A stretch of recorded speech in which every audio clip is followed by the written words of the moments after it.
Wait for it. Oh, finally. It only took 12 seconds this time.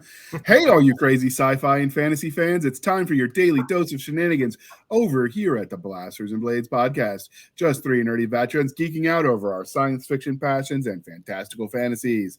A place where magic is king, the sky is the limit, and space is the place. We are the podcast that puts the fun in dysfunction, even more so now that Hillbilly's on board. But hey, he shares mead with us, so we like him. Ain't that pretty? It looks pretty to me. That's a 3-year-old elderberry from Rin Melon that she gave me at Imaginarium this year. Does it smell like someone's mom? No. I thought it was your father smelled of elderberries. Oh, see, my son's telling me I've forgotten too much. I should watch it again. So I guess he was right. I know what you're doing after this. Apparently, although he memorizes lines. Just how his autism presents, and so he was like, "No, we have to watch it again so you get all the lines right." I'm like, "Oh, okay." So that actually is our evening plan. We're going to be watching that over dinner. All right. So for those of you who don't know who you are, Hillbilly's been on a few times, but Ben and Rachel have not. So we're going to start in alphabetical order, even though normally I should say ladies first because we are in the South, or at least I am. But I also am a slave to the alphabet. So we're going to do this for you. Benjamin Tyler Smith, can you introduce yourself to our listeners and viewers? Hi, all. Benjamin Tyler. Sorry, I think I muted myself for a second. Benjamin Tyler Smith. Feel free to call me Ben. I am a writer of mostly fantasy, but also science fiction, leaning more towards post-apocalyptic science fiction. I've got 2 novels published in the Fallen World universe, put out by Chris Kennedy Publishing, that Christopher Woods founded. It's his baby, and he lets a lot of us dabble in it, including Hillbilly. You got at least one book in that, right? Yeah, I got one in that one. And then I think you have another. Then we're going to do something together at some point. But I have many short stories written in my dark fantasy Necrolopolis universe. I'm finished the prequel novella that'll be uploaded pretty soon for subscribers to the mailing list, and I am working on getting the edits done for a novel that will hopefully be finished shortly after I move to the Deep South in the coming weeks and months. Hillbilly's been twisting my arm on that one, and that's about all there is for me on the writing side of things. You said post-apocalyptic, and you missed an opportunity to talk about current events. Insert joke. It didn't even have to take a political stance. I mean, you've got to do better. I thought Hillbilly trained you better than that. He does. I am very sleep deprived these days, and I'm not firing on all cylinders. Okay, that's a pass. We'll give you that one. Hillbilly, you'll have to give him a stern talking to once he's in the Deep South. Oh, wait a minute. What qualifies to you as the Deep South? Because I heard somebody say North Carolina for that once, and I'm like, no, sir, that doesn't count. North Carolina ain't Deep South. No, that is not. Southern Alabama. Okay. Is where we are bound for. All right. Cheap land. I dig it. You going to start a homestead in the woods? Potentially. That's kind of the plan. All right. We approve. I mean, I know you've been waiting for that. So just so you know, you have our approval. All right. And last but not least, we have Rachel, otherwise known as RJ Layden. Yes. I've got 1 novel out and a few short stories and some of Chris Kennedy's universes. I did Shada, and there are a couple other short stories here and there that haven't even been released yet. And like Ben, I also am a little bit sleep deprived, but for other reasons, I'm going through chemotherapy currently. Well, hopefully you kick its ass, and if That's not, the plan. Hillbilly has the knife to stab it with, so there's always that. Then we kill it with fire. Yes. That is always an acceptable plan. Hey, wait, grab your book. You need a prop to show people your book. My book? Do I have to go get one? Probably. I think I gave them all away or sold them. Okay. Thank you to bring one. And I have one in edits right now that hopefully William will be looking at, and Ben too, maybe. So what book is in edits? What's that? What's in edits? A book called Awakening. Oh, I'm sorry. We changed it. So what did you change it to? Do you know? Oh, hold on. I'm going to put it on the screen. Give me a second. Uh-oh. Solo layout. Well, no, that's the one that's already been released. The Twin Sisters book, the Acumen Chronicles, is coming out. But the guys have to check it out, and we have to go through some good editing on it. Yeah, but if you want a good YA paranormal romp, I mean, there's a little bit of romance tossed into it too. This is a good book. It's fun all the way through. Do I see the triplets and grandma? I love those characters. You'll see more of them. Is that a little bit of JF Posthumous creative covers? No, actually, that was done by Dawny Dawn. What's Dawn's last name? Spears. She's the one that does the trailer park covers for us. Yeah, she's good. Do you test drive those covers by like trolling the local trailer parks to get them just right? Is that like people of Walmart? I haven't yet, but you can buy the trailer park anthology. Is on Walmart.com. I haven't got them in the store yet. I'm going to try and get them in the stores around here just because.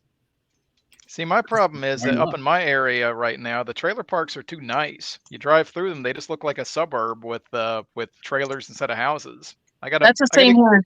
Yeah, I got to get back into my home territory where it gets interesting. Okay, and because we sometimes care about him, we're going to let Hillbilly introduce himself to our listeners and viewers. Wait, what the hell, JR? Thought you loved me, man. But I've got new shiny people to talk to. Do I need to holler at Cisca? I can holler at her and tell her you're picking on me, man. Don't do that. She'll stab me. And sometimes that. Okay, so I am William Joseph Roberts. I write sci-fi, fantasy, horror, anything the evil mind squirrels demand of me, and I am the lead publisher over at Three Ravens Publishing. This thing. See? All right. Hold on. I got this. Watch this. Oh, look, it's fancy. Very nice. And sometimes they win awards. I can't read what the however you say that. But Imaginarium. No, the award. Imagine. Oh, okay. Creative spelling. Yes. Yeah, that is Three Ravens. They got a cool logo. So 3 awards home this year. One for best small press. One for best fantasy novel, which was The Raven and the Crow, Grey Throne, and then the best steampunk novel, which was Dwarves of Rom, Omens of War, both Michael K. Falciani. And then I got the award for the best audio book narration for Wildcat, Foreclosure of a Dream, which was mine, and I got to ship it off to the narrator. I got a stack of stuff I got to mail off. Yeah, that was your Fallen World novel. Yeah. Yes. Yeah. It was a good one. Oh, he did an amazing job with that. Oh, Mark Boyette, he's amazing. He did a great job on both of my books in that universe. He's done some stuff for Scott Bartlett, who I've listened to, and a bunch of other stuff too. That guy's awesome. Yeah, and he's booked out to like 25. I already asked him. It's like, holy crap, dude. He might be worth waiting for. Can we clone him? And there's like, well, now see, Joshua Saxon, the one that did the Raven and the Crow stuff, he's also doing, well, you heard in the Car Warriors commercial thing, that vocal, he's doing the Car War stuff for us, and oh my, you're going to like what you hear when you get the audio for it. He's good. He's also very good.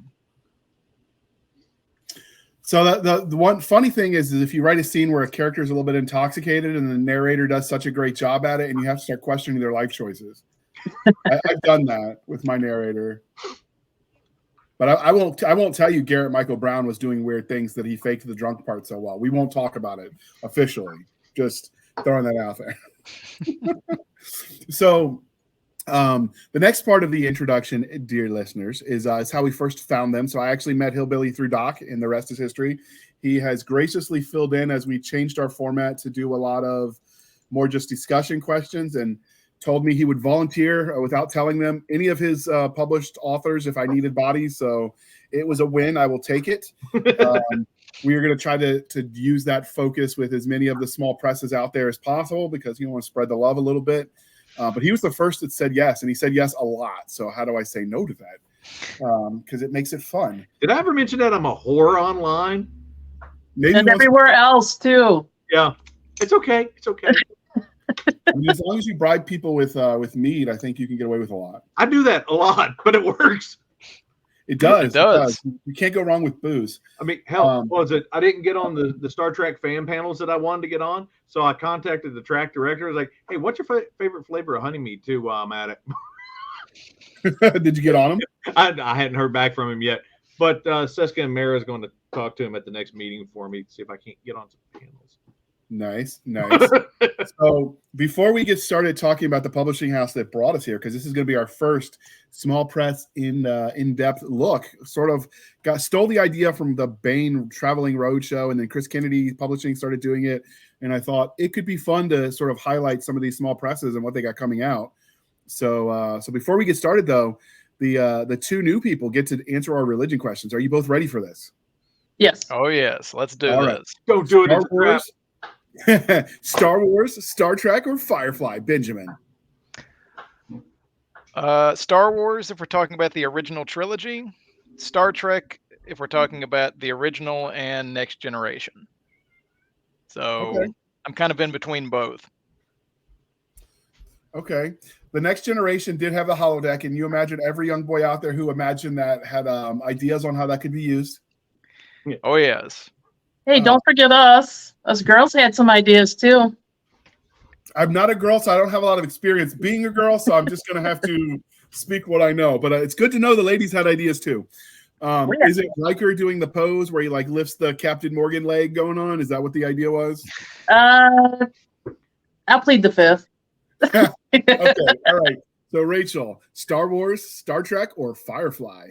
I'd rather put them in order. I would do Firefly and Star Trek Next Generation, then Star Wars original. Okay, I can dig it.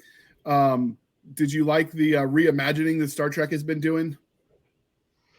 In which way? The Picard series? No, the new movies that came out. They're redoing The reboot. I thought they were okay as standalones. Sure, you were fine. The Star Trek is a weird property just because the IP is owned by two different companies, and it makes it weird to have any kind of continuity because one timeline's owned by. It's just weird. Lawyers, they just make everything weird. They do. So what did you think of the Enterprise, though, that TV show? I liked it, but I know it got a lot of hate. The original Enterprise one? Who was on that? With Scott Bakula. Yeah. Okay. I didn't mind that one. That one was pretty good. Yeah, I liked the couple of episodes they did in that where they went to the mirror universe. I did not see that was those. in the last season. Oh, that was fun. It was. I think it was 2 episodes. Might have just been 1. I've liked Scott Bakula. I've liked Scott Bakula since Quantum Leap. So definitely, yeah. So he was a draw for me in the series. It wasn't my favorite, despite that, but it wasn't bad. I think it got canceled around the time it was starting to really get good. Yeah. Was it produced by Fox Entertainment? Because that's where all good shows go to die. No, that was UPN. Yeah, that was UPN because they were the ones in charge of Voyager too, I think, right? Yeah. I didn't much care for Voyager. Again, there were some episodes I liked. Overall, wasn't a huge fan. Right. But there were some good episodes here and there. That was the one with Janeway as the captain, right? Voyager? Right. Yeah. I never understood, oh, go ahead. Okay, I got a request. Let's do a special Star Trek episode just because I'm trying my best not to jump in and overdo them too. So I'm going to let them talk because I'm usually on these things, and I've lost count how many of these shows I've been on. So, all right, I'm writing that down. Star Trek as a panel chat discussion. Okay. That'd be great. I wouldn't mind being on that.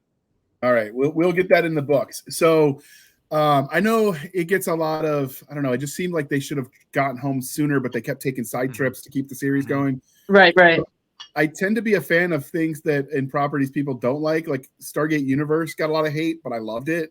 I'm still bitter that we didn't get an ending. And they're like, no, go to the graphic novel. You'll get your ending there. And then that was a cliffhanger too. Same with Farscape, which is my favorite sci-fi show of all time. I do like that one as well. That's like going to Firefly and going to the graphic novel for getting some closure and stuff. It's like, no, that's not the freaking same.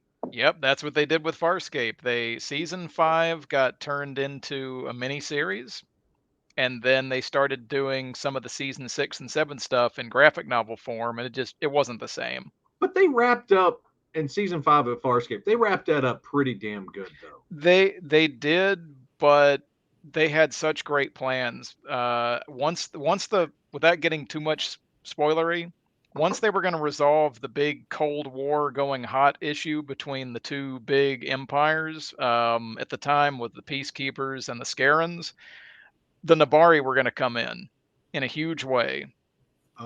It's been like 20 years. I don't think there's any worry about like spoiling anything. Yeah. Spoilers and yeah, you're okay, dude. It's okay. Shh. Okay. It's a show I still love to get people to watch, though. Yeah. Well, I've still got to watch Babylon 5. Another excellent one, except for the last season. I mean, I was overseas when Deep Space Nine, Voyager, Babylon 5, they were all out, and I didn't get to see any of them. And I got back here to the States, and after we moved up here, I actually started watching some of them, and I started marathoning.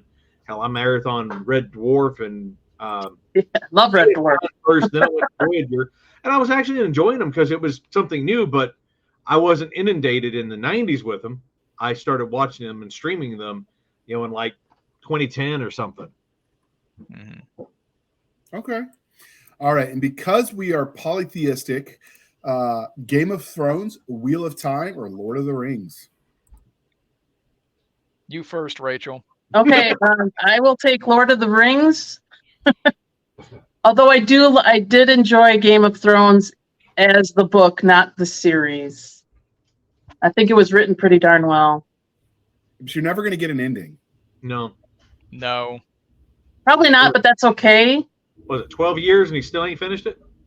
I think it's been like 12 years since he's written the last book. So there's the running joke of authors who have written X number of books since George Martin published his last one, and so many authors have finished series before like it's a constant thing if you follow the indie author community dunking on Martin. Well, I think he wrote himself into a corner and he doesn't know what to do. I think he's trying to wait out the biological clock. So which biological clock is that? His own. So you think Sanderson's going to write the ending for him? Oh God. He's probably not going to volunteer for that one, no. I mean, he did so well with the Wheel of Time. Well, he would at least be able to bring some light into that universe if he was allowed to do it his own way. As it is, it's the reason why I hung up that series after a point, and I never saw the TV show. It's too nihilistic for me. TV show was good. I watched the show having no idea about the series, and the only problem with that is the way the magic system in Wheel of Time is it comes off as like very misandric. And I was like, did the writers just hate like men? And then I talked to a friend of mine who's like read all the books, and he's like, no, JR, you're missing all of this backstory where it all makes sense. I'm like, oh, okay, I can see that. Well, and on top of that, they changed. I won't watch the show. I will not watch the show because they changed what Jordan created. Oh, they totally did. No, and I will not watch that show. I will tell people I will not watch that show because they changed what he had created and his base magic system.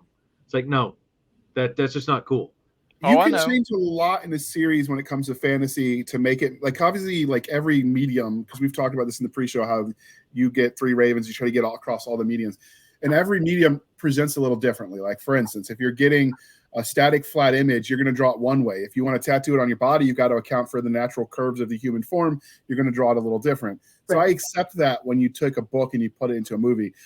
But like the magic system or the warp drive, that kind of stuff for sci-fi and fantasy is so crucial to the way the world works that you can't change that without breaking it. Right. You change the core elements of it. I mean, I'm I'm a purist with a lot of the series that I love for a reason, because that's the way they created it. Like H.P. Lovecraft did his Cthulhu stuff the way he did it. Howard wrote Conan the way he did it. And to go outside of the bounds of what they created, no. But following in the footsteps of, yes.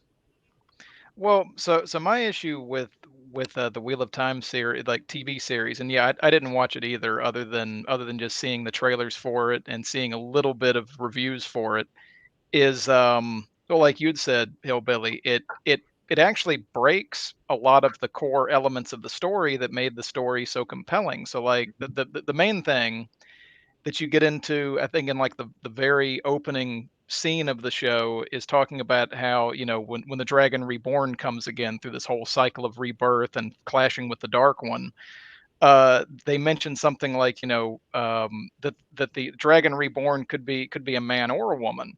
Like, Well, no, it has to be a man, and it not only simply just because that's the story, but also, in the previous cycle, the Dark One was able to deliver like a master stroke of a death blow against the side of light by tainting the male half of the magical power, so that anytime a male sorcerer comes in, they eventually are driven insane before they can actually master their magic.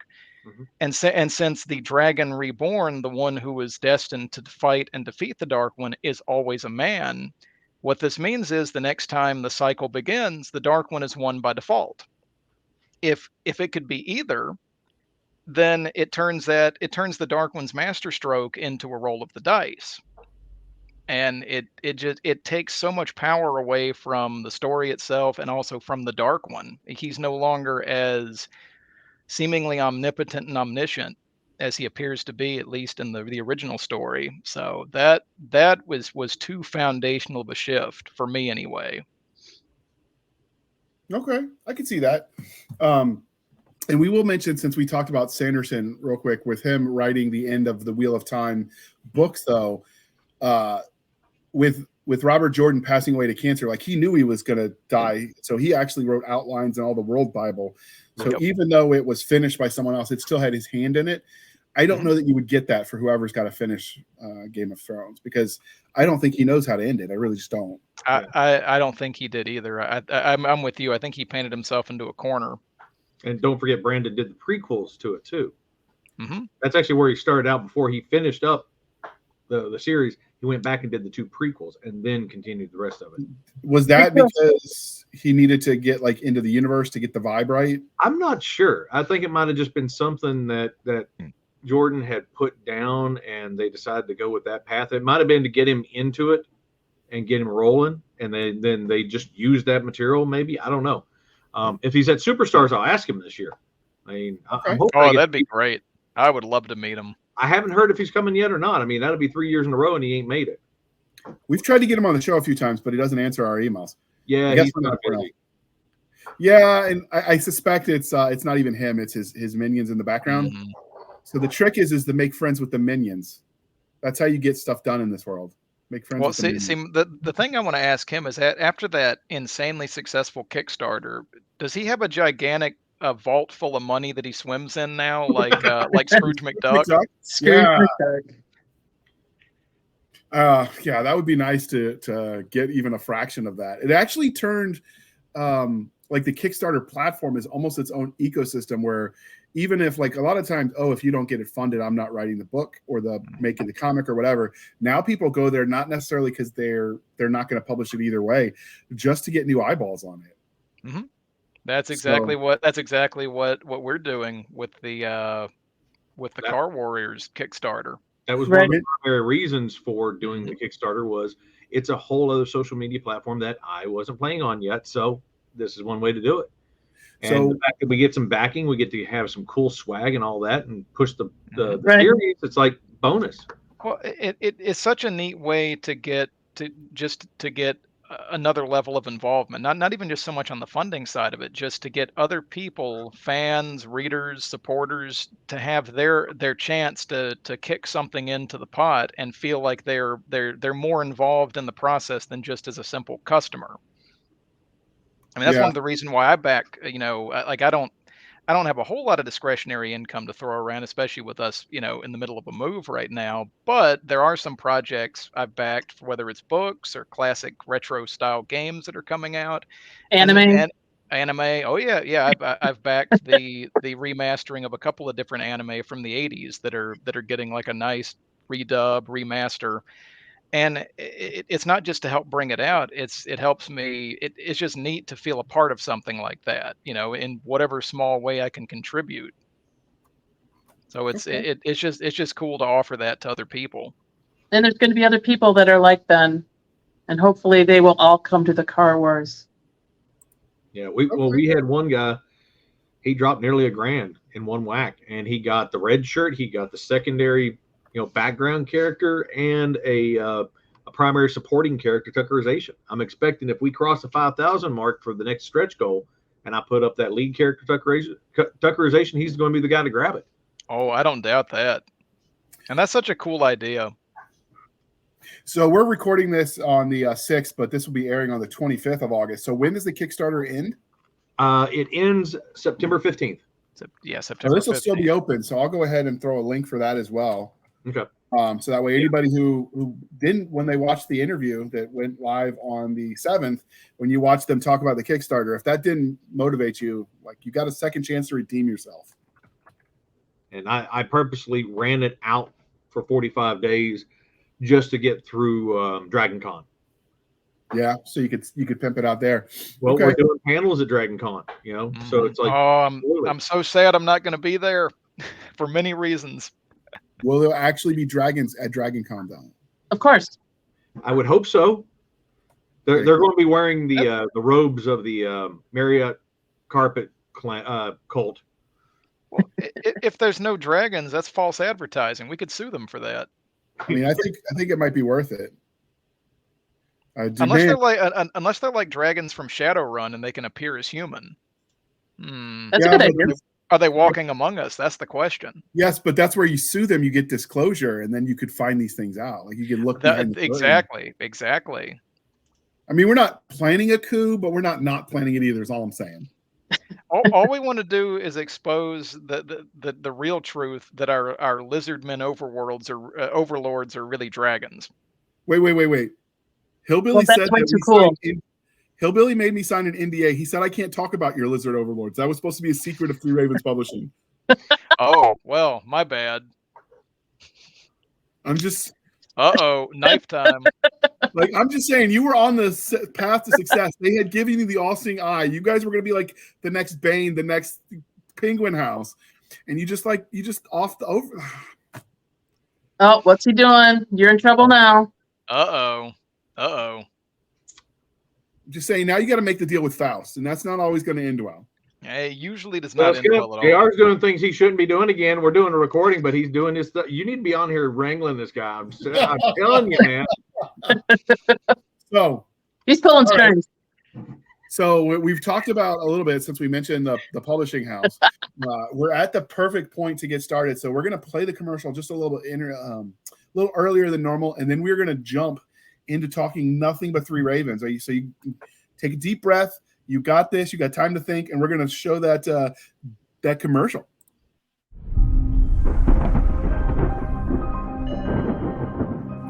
Van, I know this is hard for you to accept or even believe, but you're not imagining this. You're not going crazy.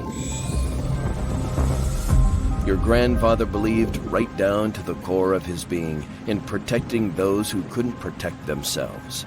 You expect me to believe that my grandfather was a star-faring soldier? I can prove it to you. And how are you going to do that? By taking you for a flight.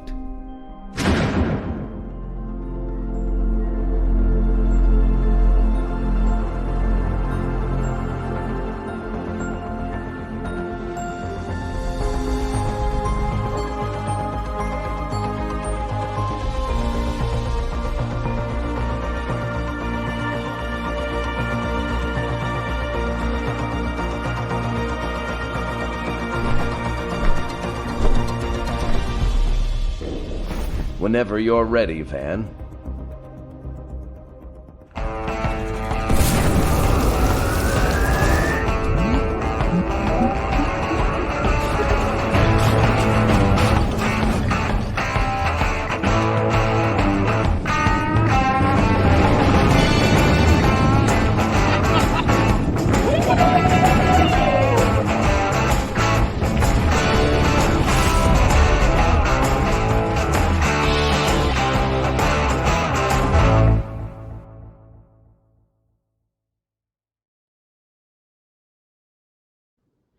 Holy, that looks really good. That was cool.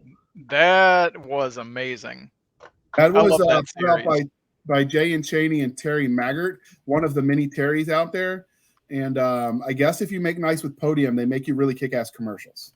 That is the first time I've seen that, but I'm all over the social media, but I'm not on there trolling or doing the death scroll most of the time because I'm doing other things. They're probably up to like book 100 in that series, so it might have been a while I since know. they aired it. They're putting Cheney's out a so many machine. books in that universe.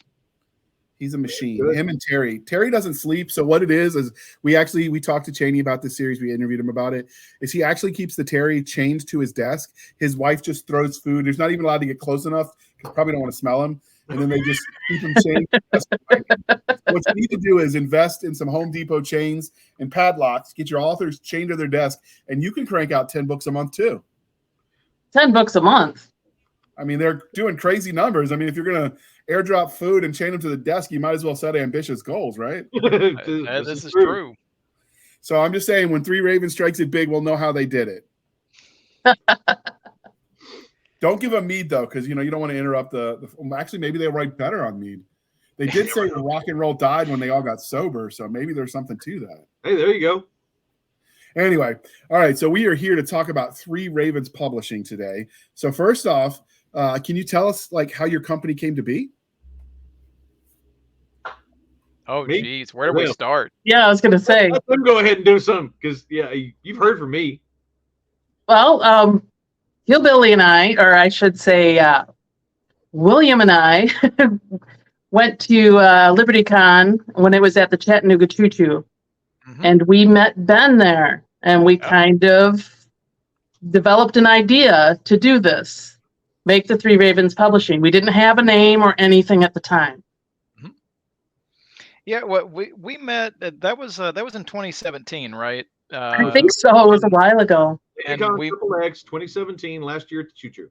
Yep, and we met at the coffee bar that was there, Right. the Frothy Monkey. Yep, but I think a workshop had just ended. I was there with my wife and my mom, and we were seated at the only table that had some chairs left in it. Yeah. And we saw y'all walk in, and I don't know, something just led me to call y'all over. I know I'd at least seen you, William, here and there, like with the walks with Tony in the morning, and then we may have been in the same workshop together as well. But I was like, Charity's workshop, yeah. yeah, Yep. We were all there. Yeah. That workshop honestly is what flipped my switch and set things in motion. Mm-hmm. I blame The one where to write and not look at your stuff workshop. No. Well, keep on. I'll explain that one later. So yeah, called y'all over. We dragged a little table over for all of us to sit at, gather around at. Our food came. I think if I remember right, we'd been talking and just jabbering about whatever for several minutes. The food came, and I said, oh well, give me a second. I'll say grace. So I prayed over it, and then after that, William looks at me and is like, dang, man, I've been cussing this whole time. Are you okay with that? And I'm like, why wouldn't I be? I was like, it's all good, man. And then we just started talking shop, started talking what we love to read, what we love to write.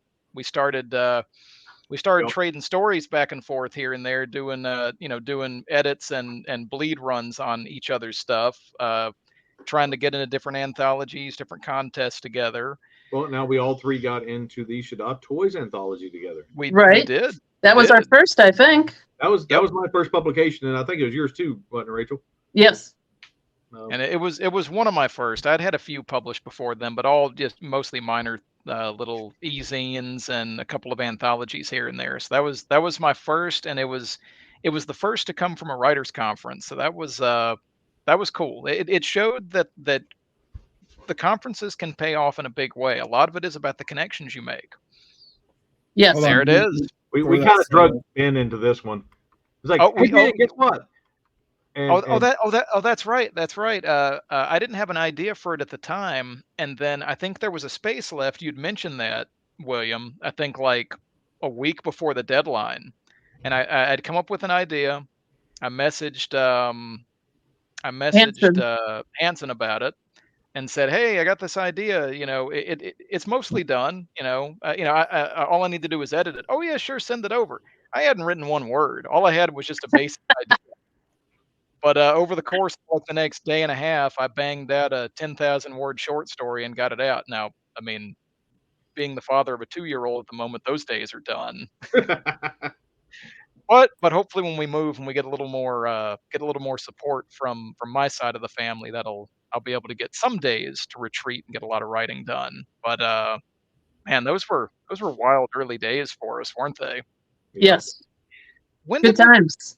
I forget when we actually cooked up the idea to start our own publishing thing. It wasn't until about a year later though, right? Like 2017, It was maybe no, 2018. it was towards the end of 2018 when I 2018. tossed the idea at you two, and Yeah. I was going to do it regardless. Yep. I wanted to have that platform initially to put my own stuff out on because I was actively working on Flux Runners. I tossed the idea at you two if you wanted to jump on board with me and help me with it and all that. And what was it? April 1st ish, 2019, the company officially opened. The first official title that was published was one of my short stories in October, just trying to play with the system, figure out, okay, here's all the buttons and things, and this is how you go about it. And then, from the time that I opened the doors to the time that I published that first piece in November, or published Flux Runners in November, I'd been editing the crap out of it. And it finally got to that point. It's like, okay, I'm done. I'm tired of looking at it. I hate this thing. It's got to go away. And I went ahead and published it. Now it needs love. It needs some edits. And I'm going to go back before I do book 2, do a hard edit run on it so I can refresh my memory because it's been 4 years now. Mm-hmm. And then write book 2 and probably book 3 right behind that so that I can get that series going because I don't want to leave it undone. Mm-hmm. Right. And it's a fun universe. Speaking of, Farscape, it does have that same feel. Well, that was my ode to everything I love sci-fi. I mean, both of you guys are Tuckerized in it. Oh yeah, even my Rachel's, station wagon. Rachel's loving nickname that I have called her for years is Cheesy because she's a cheesehead from up in Wisconsin, and she's been my work wife since like 08? 08 at least, yeah. We were working together at different companies. And she worked at the company that my company bought burners from. I was designing industrial heating or industrial heaters, thermal fluid heaters, and we bought burners from her company, Eclipse, and we just got to talking and became like best friends out of that, and started talking about writing and this and that, and I have no idea where the hell I was going with that. Just talking about how long y'all have known each other. Oh yeah. I'm the newcomer to this whole relationship. Sucker. I didn't know what I was getting into, did I? No, maybe not. Oh wait, yeah, Cheesy. That's right. But I wrote them both in, and everybody in that first novel was actually Tuckerized, with the exception of like 3 characters. And I took the base 1 or 2 personality traits of all the people that I knew, and I boosted it up to 11. So it's absolute over the top. It's comedy. It's stupid humor. I had to write this novel to get it out of my system before I could do anything serious. I mean, there's seriously, I have no idea how many Easter eggs are in this thing. But just too many. It's an homage to Star Wars and Star Trek and Battlestar Galactica and Doctor Who and Red Dwarf, Hitchhiker's Guide, and just everything that I have ever loved about sci-fi and fantasy. And there's even a tie into Taylor Anderson's Destroyer Man, because I tell people that I almost lost a good friend because I put him up on that pedestal. Because on my previous incarnation of a pen name, I started TDB Pirate Radio, and he was one of the early on guests that we got to come on, and he had just turned in book 3 to Rock. And in the interim, he publishes book 4 and book 5 and book 6 and book 7, and I'm still fumbling around trying to figure out what I'm doing. But we had life, we had cancer, and all this other stuff go on here, so things took a side seat. And I cut off times with my good friend. I mean, it got to the point he just called me up and was like, "Hey man, you're never going to believe what we did with the cannon." It's like, "Oh dear God, Taylor, what did you blow up?" Because he does have a couple of cannons. They do reenactments and stuff, at Civil War reenactments, or they did until it got too expensive. But while I was working on that one, I called him up and it's like, I love your Lemurians, your cat people. They're instead of humans evolving, the lemurs evolved. Mm-hmm. And I just loved everything about them. They stood out, and I wanted something like that for an alien race that would be that lovable alien race that people would fall in love with. And he's like, well, there's all kinds of alien cats in all kinds of science fiction. So just write alien cats and, put them in kilts and just change their name. Huh. Okay, cool. So that's what I did. And, to pay homage to him and the Destroyer Men series, my buddy Wes, who we had been listening through the audiobooks already up to that point. And he's in there. He's part of the bridge crew with Cheesy. Oh yeah, we beat each other up. Yeah, they're like some sibling rivalry going on there. And when they get into the den where the Chinchasans are, he does the "Holy shit, Cap! It's a monkey cat booby farm," which is a line that Dennis Silva does in the Destroyer Men, and he's like, "It's just like." Out of the Destroyer Men by Taylor Anderson. I love that series. Oh my God, this is so cool. And, he's fanboying at the same time of having this existential breakdown of, holy crap, there's aliens, So that was an interesting book to get done and published, and Taylor gave me a blurb for the cover, and it's just like, holy shit. Mm-hmm. And it's a fun one. It's a fun book. I'm looking forward to the second one.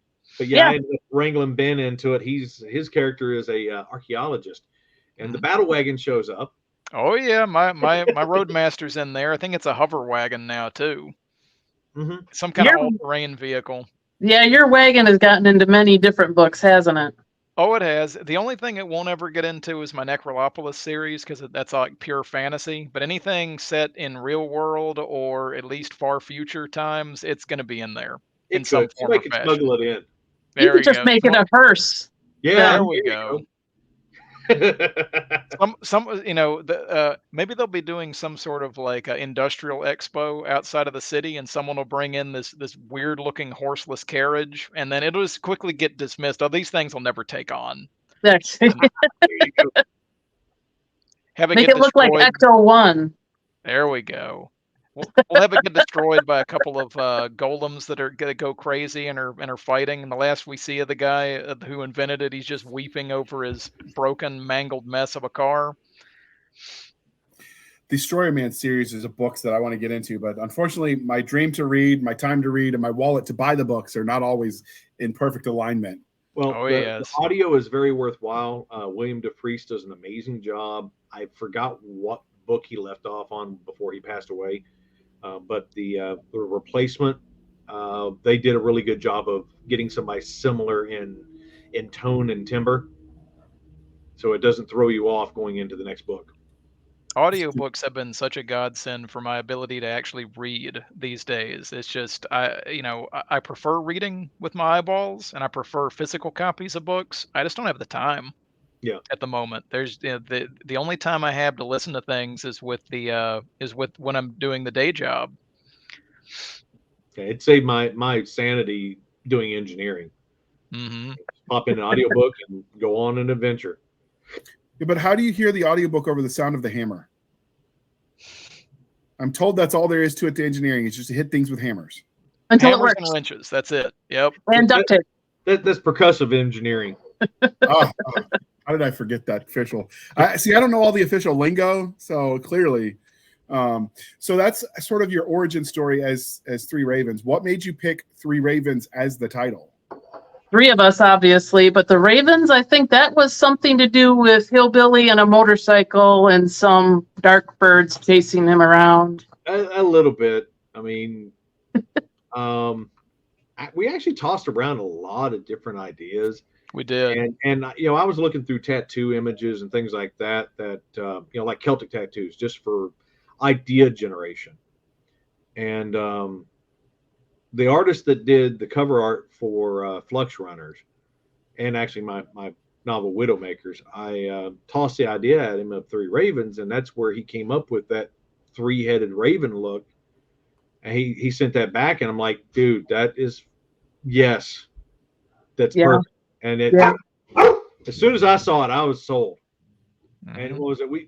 I had tossed around like 3 hounds, 3 squirrels, you know, all these different possibilities. But the ravens, as soon as I saw that image, and I'd given him all these different ideas, and I sent him all the little tattoo images that I'd pulled off Google search, and he came back with that one. It's just like, holy crap. And didn't he do it fast too? Oh yeah, he had it done in like an hour or 2. Yeah. And then he turned around, you know, I told him, it's like, okay, well, I need something for the spine, and I want it to be something that stands out. So we got the triangle, the 3R with the triangle, which brain work. Here, I'll find it for you, JR. Yeah, I was very excited to see like the 2 different logos, the spine as well as the main 3 ravens logo. Just gorgeous artwork. It is. And then didn't he pass shortly after he made those? Send you the link for that spine logo, JR.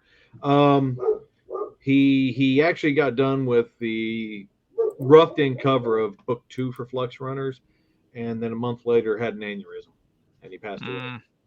So when I do get around to writing book 2, that's actually kind of one of the big things that took the wind out of my sails on Flux Runners, honestly.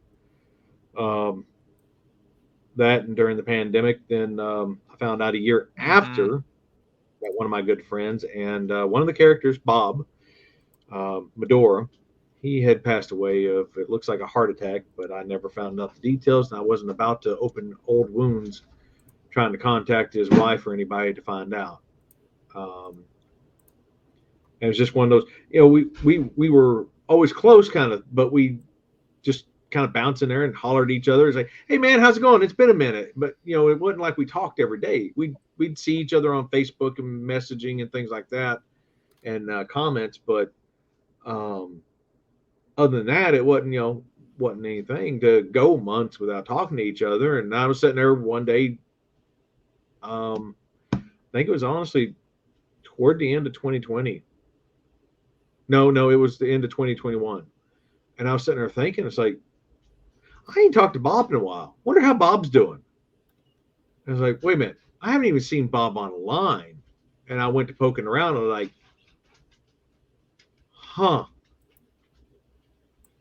and I found out that he had passed away from a heart attack. So, you know, that Flux Runners got behind for a multitude of reasons, and I need to get back to it, finish it, because I've had people begging me for the last 4 years for book 2.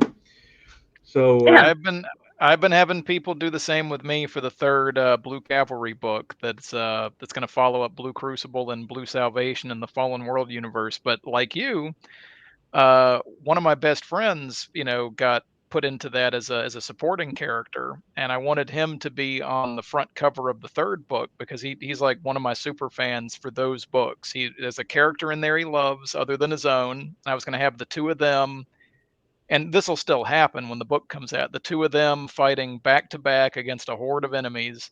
But he died, you know, during the pandemic. And it still hurts to think about that I'm going to be having to get back into his head and write about him. And I want to do it. I want to honor him. Yeah. But it's hard. It's hard to get back into that. Right. Okay. I was expecting something like Edgar Allan Poe inspiration with the darkness of the logo, but this is a cool story too. Well, one of the and I do remember one of the things we had kicked around, and I forget if you had already tossed out the idea of 3 ravens, William, or not. But I know one of us, I don't know if it's me or Rachel, had posted in our little, you know, what did we call our little private Google group? I don't remember. Three Amigos, I think it was. Three Amigos, that's what it was. Yeah. And there's an old English ballad called The 3 Ravens. It's all about, I think it's about 3 ravens sitting over the corpse of a knight and his hounds or something like that. It's an interesting ballad. Yeah, that sounds right. Yeah. So I know that was part of it, But and of course, I mean, probably even subconsciously, like you'd said, there's the Edgar Allan Poe Raven story. Sure. Well, and I'm kind of partial to ravens and corvids in general because, well, one, I'm pagan. I mean, I don't hide that, but I don't throw it out there and flaunt it all the time. But soon after I got my motorcycle, I tore it down, cleaned it up, put it all back together. Did a little custom paint work and all this and that on it, and I was heading to work. So I'm cruising through the Chickamauga battlefield, and you're doing about 30, 40 miles an hour. That's the max speed limit through there. And I'm cruising along, and then I caught motion out the corner of my eye. So I look over and sitting there just soaring and rolling right with my wake. I mean, he was surfing my wake. There was a crow or a raven just sitting there soaring along with me. I look over to the other side, and there's one on that side too.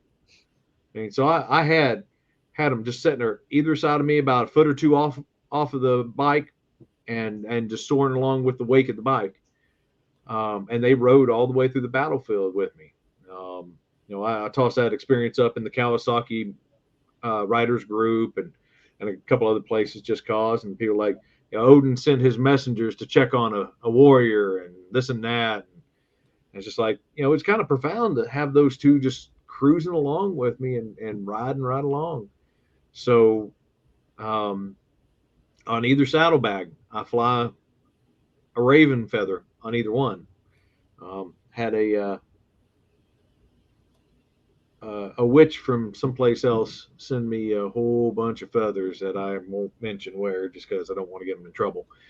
But every time one gets worn out or damaged to the point that it doesn't look pretty or anything anymore, and I'll replace it. I'll put a new one on there. But so there's a special place in my heart for them too. Okay. That's a movie story as well. We'll take that as inspiration. And what you're looking at on the screen, dear listener, dear viewer, is the actual spine logo for Three Ravens, which has that kind of pyramid 3D effect. So right. I dig it. And then we'll go back to the official logo. So we've talked about how you guys came to be, how you started your publishing company. It says on your About Me page that originally it was to publish your own stuff, so that way the imprint wasn't just your name, which I did too. Like I published my stuff as Bayonet Books when I'm the publisher. What made you decide to start publishing other people? Like, how did that happen?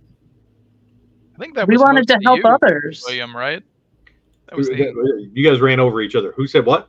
No, you first, Rachel. We wanted to help others who are struggling to get their work published. That's all I was saying. Okay. Yeah, and I know, William, you started a local writers group, and I think that was one of the big driving forces behind that, if I remember right. Yeah. In 19, just before I published Flux Runners, a lot of people that were at the the next chapter writers convention over here, and it was in Ringgold, now it's over in Dalton. A lot of my old writing group members had seen me there and like, hey, when are we going to start up the writing group again? Like, I don't want to. It's too much work for nothing out of it. I mean, the cost of bullshit ratio is not worth it. True. I had started up a critique group just like all the other critique groups around here, from the Chattanooga Writers Guild. And that's a whole other mess of a story there. But I didn't want to sit there and spin my wheels every month doing the same thing over and over, and nobody's trying to grow. So, I mulled it over for a while, and I kept thinking about it, and it finally got to the point. It's like, yeah, all right, fine. Let's do the group, because I want to help other people out and help them learn what I've learned. And I went ahead and started the group back up again, but it was a self-help group. We get together, we talk about the craft and publishing and share information. We just check in with each other and all that kind of stuff.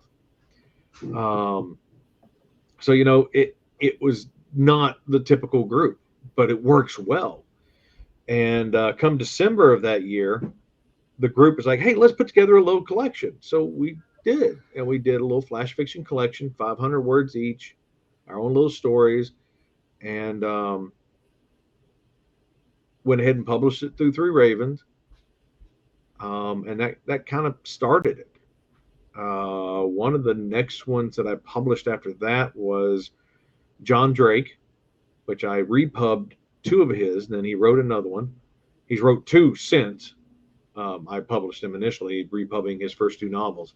And it was comedy. It was Douglas Adams style comedy. The first one was Making Man, which was about this caveman engineer, and I loved it. It was hilarious.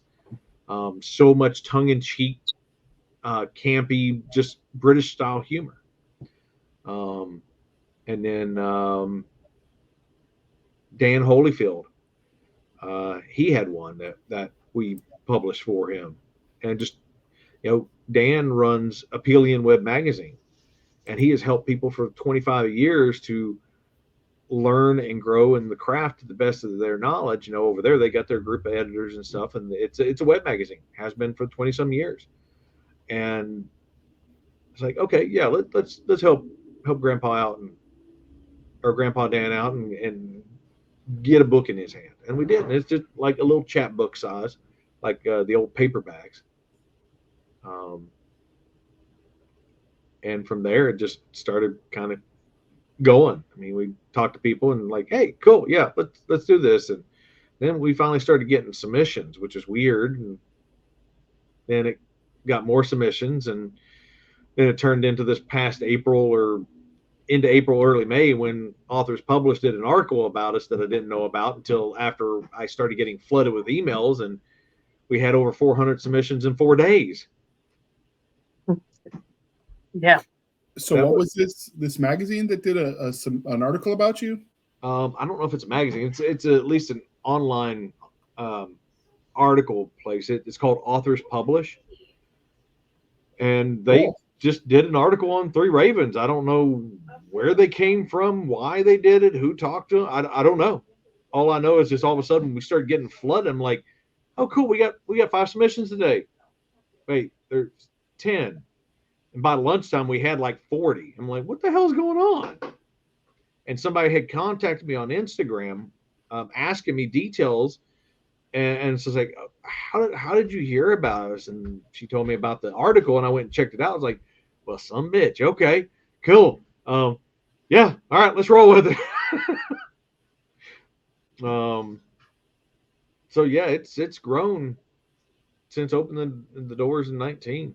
And now we've got like 60 titles, including our own stuff that we published. And we got a bunch of different series that are running well. I mean, they've got the Trailer Park anthology series that people just love. It's stupid fun. You can detach from everything for a little bit and laugh. So, okay. So what? So that's starting with the anthology stuff, and I dig that because I love short content. We do a lot of focusing on short content here at the podcast. What was the first like proper novel that you guys published other than your own 3 books? Well, Making Man, wasn't that's a novel, isn't it? Well, yeah, it's a novel. It was the first repub. Okay.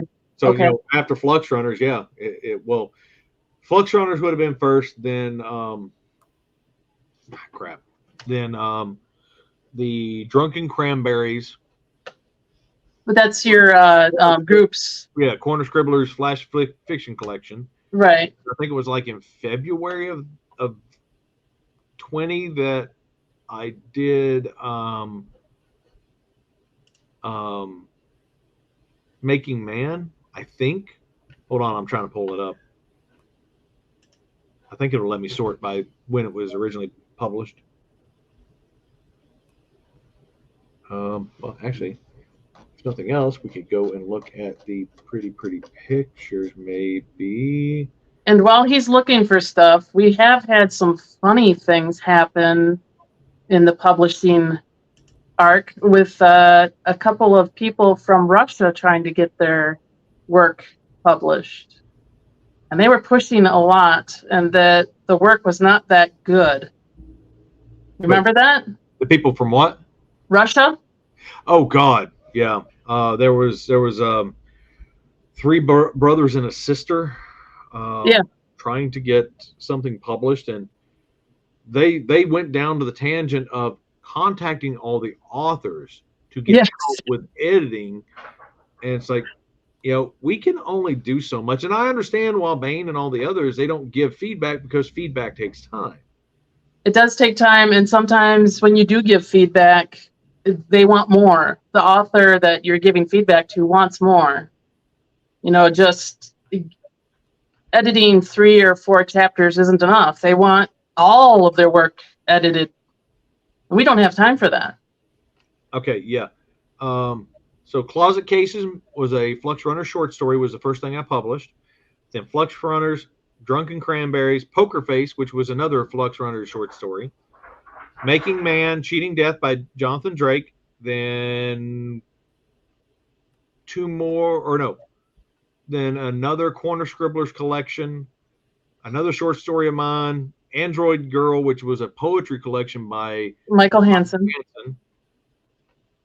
Hold on, another page.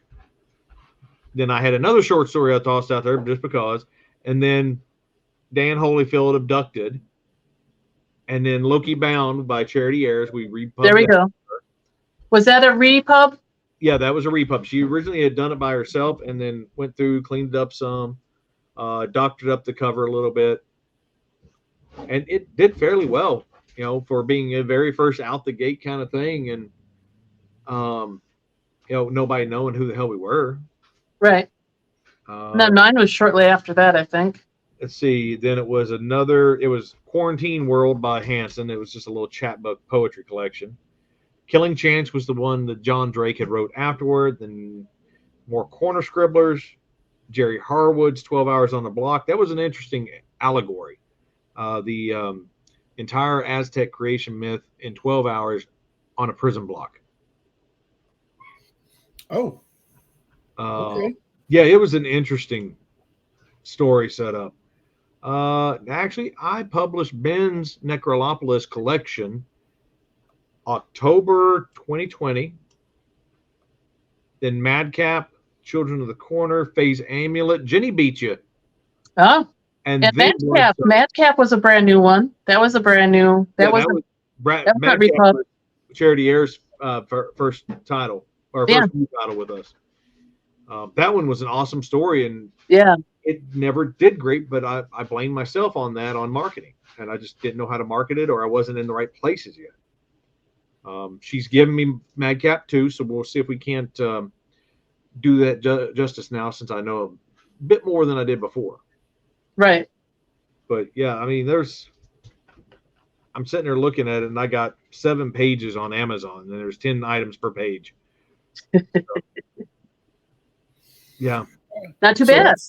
That's a lot since you started publishing. So what do you have coming out? Because we're approaching an hour, and I promise you I try to do better at keeping time management.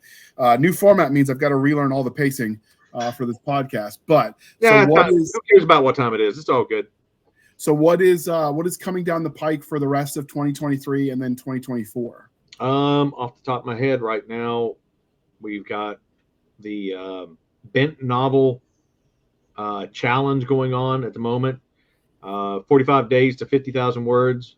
I issued that back last month, and we'll see how many people turn in a novel by the end of August. So there's going to be some more Bent novels coming. If you don't know what Bent is, that is Biologic Enhanced Nascent Talent. That is Christopher Wood's superhero universe. And I'm actually working on mine. I knocked out about 2,500 words this morning on it. I stopped outlining yesterday and started officially working on chapters, and I got like a chapter and a half done today. You relocated. I did. Am I muted or am I good? No, you're good. We can hear you. Perfect. After that, Karen brain work. Karen Silverberg. Karen, I don't remember what she published under. Do you remember, babe? What? Karen's last name she published? Haber. Karen Haber. We're doing a short story collection of hers. I have 3 other titles of Robert Silverberg's that we're going to be processing and getting out. I have the Tomorrow's Hope and the Blood, Sweat, and Steel anthologies that I got to wrap up, get done, along with Tales from the Apocalypse. I just sent out the contracts on it. I've got some intern help to help catch up, because last year was just kind of hell in a handbasket, and everything here at Raven Central just fell apart. So for very valid reasons. Very valid reasons. Yeah, cancer and lots of other stuff going on. So, and well, as Rachel said when we started off here, she's working on chemo right now. Ben's in the process of moving, so I need help. And I jumped on with some interns to teach them everything that I've learned, and including if they show up at a convention, it's like, all right, let's roll. You're with me, keep up if you can. If you can, indeed. But they're going to be helping me to get at least some of the basic edits done and moving along, and flag anything major in some of these titles, which I updated the About Us page and included the ones that are contracted now. Did you mention both of JF Posthumous's books that Not yet. You're editing one and I'm editing another? No, I was getting ready to. So we got Scales of Injustice series by JF Posthumus, which Ben, I don't remember what the name of the first book was. The first one is the Scales of Injustice. Yeah, Okay. I think the universe is what the Corruption universe. I think you and Jenny had cooked up. And then Taming the Night, which is book 2 to the Nightshade series. I'm working on edits on it right now. After that, we have the Wingless.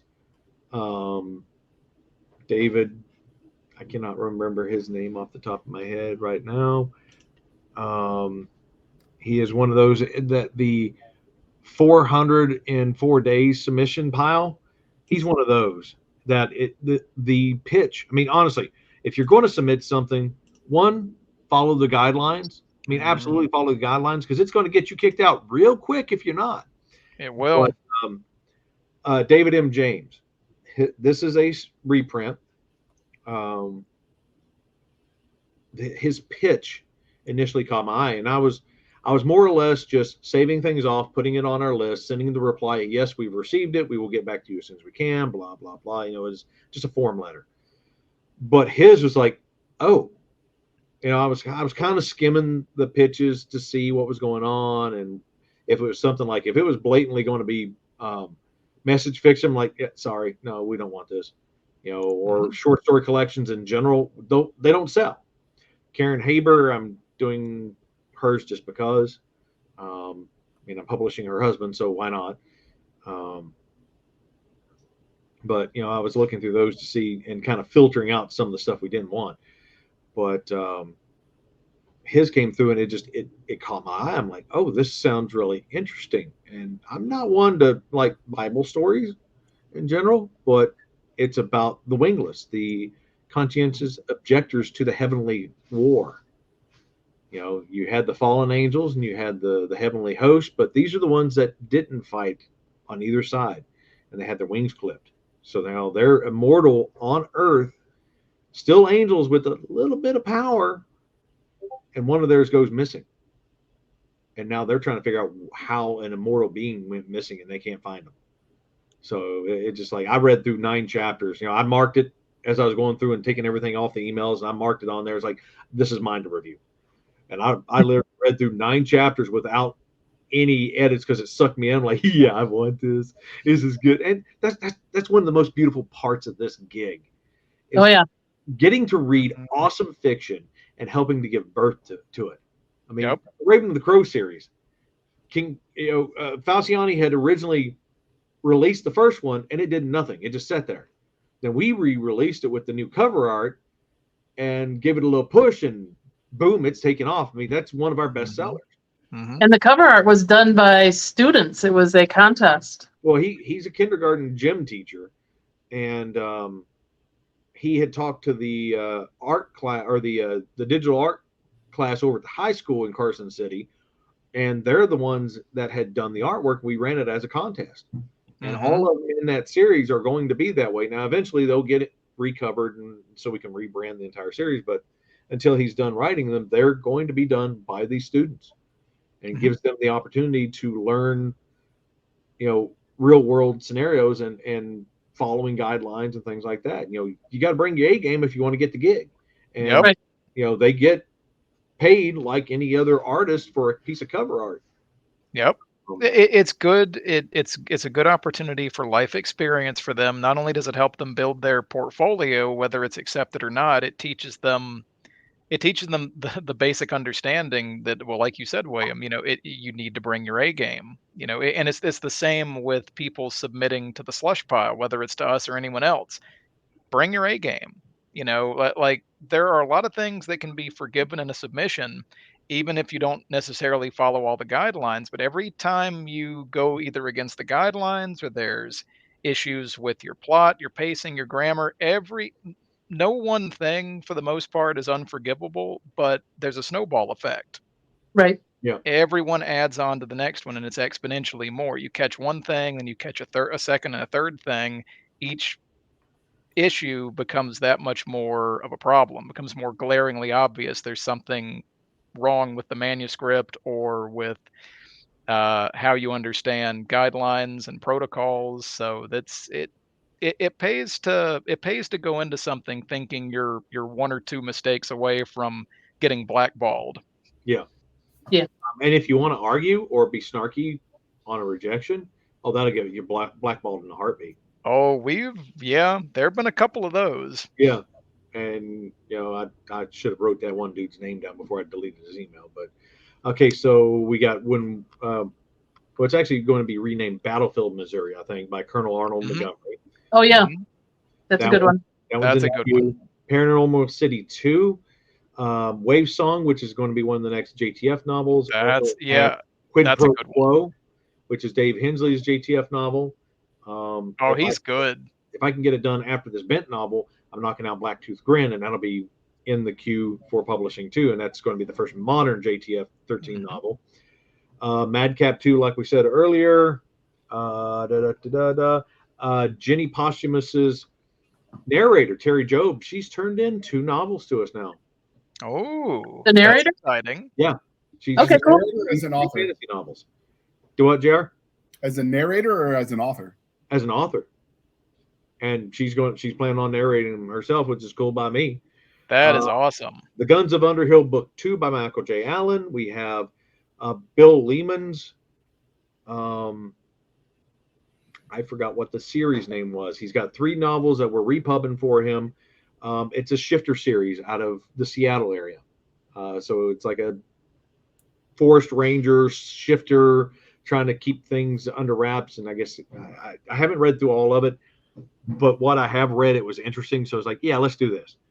Then we have the Kildash series by Lee Ellis. It's a repub. He's up here in Knoxville. Actually, a friend of a friend sent him our direction and got to listening to his book 1 while I was driving the kids, dropping them off on the school run, and the kids were loving it.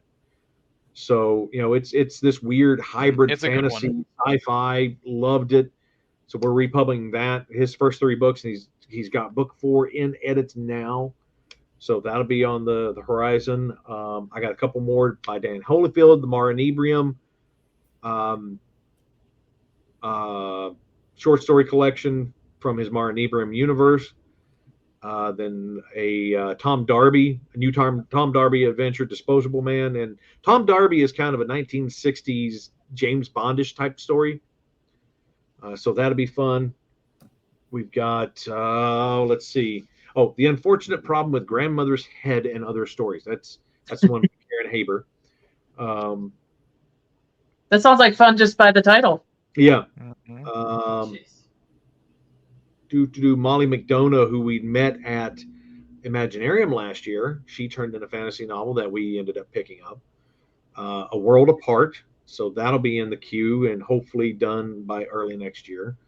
I'm hoping to get a lot of this stuff done and out, by the end of the year with the help of the interns, so that we can get it in for Imagine Awards for next year. But 2, to also clear the palette and get some more stuff done. Ben's been going through the slush pile, which is now currently, switch over, 207 deep. Oh, so yes. anybody that's waiting on a reply back, it's because it's 207 deep, and we've got limited time. We're a small publishing house. We got day jobs. We got lives and families. So, if you're sending me a message every couple of weeks, hey, where's my book? Are you done with it yet? I'm probably going to tell you, piss off. I'm done with you. Don't want to deal with you. Just because I don't want to deal with you. Yep. We had one submission that it was a beautiful looking science fiction space opera series. Dude had already gotten like 2 books done. The audio was done. He just wanted to bring it to a publishing house. And this was early on. But he had this prima donna vibe. And it's just like, cost to bullshit ratio. No, let's not do this. I don't really know. We can pass on that. You go someplace else. It's okay. Don't need that. Yep. I want to publish fun stuff. I want to publish good stuff. Mm-hmm. And at the same time, it's not necessarily about making money. I mean, the rates that we pay the authors is, author centric, but we're all authors. But at the same time, yeah, we got to make some money so we can keep the doors open and keep things rolling. Yep. But it's been more of building a community than building a company. Right. Agreed.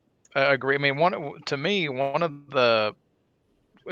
the greatest aspects of the company is going to sound weird. Is our Discord server. Like, it's just so much fun getting to talk with readers, with narrators, with podcasters, with writers, editors in there. Whether it's just with editors, whether it's just talking about the day to day, how's everyone doing, what are you cooking, to getting deep into the nitty gritty of writing itself. It's a fun community. There've been some characters there who have I don't know if anyone's ever gotten the boot by us. We've had a couple of people cancel themselves out of the Discord server through clashes and clashes of egos, and we've had some bots come in that we had to boot, but that's been the okay.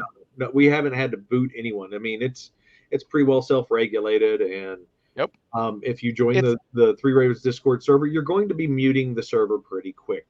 Writing started about 03 or 0400, depending on whether me, Dave Hensley, or Alyssa get up first and start the sprints off. And then, we got Mr. Bonsai. He pops in at about 6 o'clock in the morning, which that's Michael LaVoice. Yep. I'm trying to think of who else pops in there early. I used to. Which we met. We met him at Superstars. He pops in there about 6 or 7 o'clock in the morning sometimes. We got a good crew, and they just jump in, start writing sprints at any time of the day, and chatter's going on all day long at different points. Sometimes it dies off, but then it comes right back. Yep. And we're all good about lifting each other up. Yeah. Right. Which is what I love. Like someone will post some kind of success story, and everyone's cheering them on. It has, there's if there's any envy or jealousy, it is kept below the surface. But it seems like everyone is genuinely happy when one of us succeeds. And it's not just about us. Mm-hmm. Anytime there's an opportunity with an open call or something like that with one of these other publishing houses, absolutely, I grab a hold of that and I shove it in there. Oh yeah. Like, here, boom. Yep. That way people have a chance to get out there and do something and have the opportunity to get published. Because we got a lot of baby authors that have never been published. It's in the server and they're trying and they're working. Right. And then we got others that we have worked with for a while. Peter Stanley. I mean, he was a 7-year project between 3 of us to help him get to where he was. And the old staff sergeant came out a little bit, and I might have made the old man cry. But he turned it around and he wrote a damn good book that somebody commented it reminded them of XCOM. It's Heinlein-esque. It's like, and that's in a review. That was like, holy hell. Yes, we did good. We did. And he did good. He a lot of people have a hard time learning from their mistakes. He eventually took it all to heart, and he's done. I mean, it's a night and day difference between what we had read previously. Yeah, and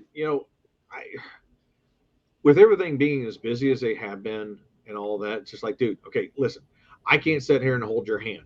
Here's 5 chapters of blood that I had to claw my eyes out and get through. You need to look at all these marks, see everything that I'm marking, assimilate this knowledge, and apply it to the rest of your book, because I can't take looking at this anymore. It Right. hurts too much to look at, and I've got other things to do. And it literally took me 2 weeks to go through 5 chapters. Yep. I've seen a couple of those too. It took me about the same, if I remember right. Yeah. So, but he turned it around, and when he turned back in the polished novel, it was like, holy hell. Okay, cool. And I'm trucking right through, and he had a great base idea. Great base idea. Oh, okay, I can do that. You can say that. Okay, cool. I'll add that to the Discord server, JR. No, he had a great idea for the story, the premise of it. It was perfect. It was a good invasion story, alien invasion, and it's something different. It's not American. It's in New Zealand, and they're trying to defend against this alien invasion. And but his execution of the story is what sucked. So it's like, okay, dude, make it not suck. And he did. And I mean, he went through, he cleaned it up, he applied a lot of. Now there were spots on that next run that I went through. It's like, okay, dude, what the hell just happened here? This is like that other crap you sent me before. I want to claw my eyes out again. Do I need to go get the claw hammer and start pulling parts off? What the hell? And I'm mean when I get into my edits sometimes, but it worked. He took it to heart, and he fixed it, and he cleaned it up, and it became a nice, clean read through. Yep. After the Word Witch did her thing, and I don't remember who else did the final run through on it besides me and her. It was an enjoyable read. And then I had J.F. Posthumous do the cover art, and he was originally wanting an XCOM style cover, and it was like, I don't know, video game covers just, they don't vibe the same when it comes to novels. And I got to look, and I tossed ideas around. I was like, you know what? Screw it. Let's do this. And I went on Facebook, snagged a couple of pictures of him that were straight on pictures, give it to Posthumous. It's like, here, I need to take these, run it through Midjourney, process it with a flight helmet style. And, somewhere in here, we need to have this alien saber-toothed cat thing, and ended up putting the reflection of one of these saber-tooths in the visor. Great work. Dragoon First Strike. Let's see how quick it pulls up on a Google search. Hey, look at that. It pulled right up. That is so freaking cool. Copy image address. Here you go, JR. Oh, wow. What the hell is that? Copy image address. I did it again. Does that work? No. No. In chat, I'm just seeing a whole bunch of gobbledygook. Yeah, I try to copy that. It doesn't register as an address, but we will link to all of your books because we're linking to the publishing house. Well, there you go. There you go. You can show the cover off there. So I had her do that and take that and run through Midjourney, and used him as the basis for the cover, and it turned out beautiful. It's a younger version of him, but it's like, it's him. You can see it in the face of the character on the cover. So he became Harvey, the main character. And so, I made him cry with the marks and the blood, but I made him cry again when he got to see his cover. You just like doing that to people. Yeah. But you see, right there at the top, in that top corner, you can see one of the sabers up there in the reflection. I forget what those aliens are called. I keep wanting to call them the Kilrathi from Wing Oh, I know, I Commander. do too. I don't remember right off the top of my head, but yeah, I keep going back to Kilrathi too, and that's part of his influence. He played a lot of video games back in the day. He played XCOM and oh yeah, me Commander and all too. that. I mean, that was my first thought when I read even the earliest draft of it. I said, this feels like XCOM, and I love it. So it sounds like working with you as a publisher, both Benjamin and William, would be a lot like my first experience with an editor. I wrote on my blog back in the day in 2016. The post about it was "Tears of Blood" or "How I Learned to Bend Over and Take It Like a Man." Was my experience with my first editor. That was pretty much my experience as a writer too. JR, Bohica. Yep. What? Bend over, here it comes again. Yep. It's a military thing. Yeah, it's another one of those military acronyms like that. And if you watched Saving Private Ryan, it's German to the translator. So you've got a lot coming up. So what is the kind of stories that you're looking for? If somebody who's, most of our audience are actual like listeners and readers, but for those of them that are listening that want to get into writing, what kind of stuff are you guys looking for? I mean, I think at the end of the day, the main thing, well, we're looking for speculative fiction first Right. and foremost, whether that's, we lean, it seems like we lean more heavily towards fantasy, but as you can see with Dragoon, as you can see with JTF, there is some sci-fi elements thrown in there as well. Like we'll take military sci-fi, we'll take far future sci-fi, like Jenny's Corruption series, that's like sci-fi, murder mystery, police procedurals. But at the core of it all, and I think William, you already said this, at the core of it all, we want it to be an entertaining ride. We want to be pulled in by cool characters that are engaging, that are, fully realized characters, that seem more like, and they don't have to be human, but they seem like real people that are just there trying to do their best to save the day, whether that's saving the world, saving the galaxy, or just saving their neighborhood. Or saving their own ass. Yeah, or exactly, just trying to save their own ass. We want to be pulled along on an adventure.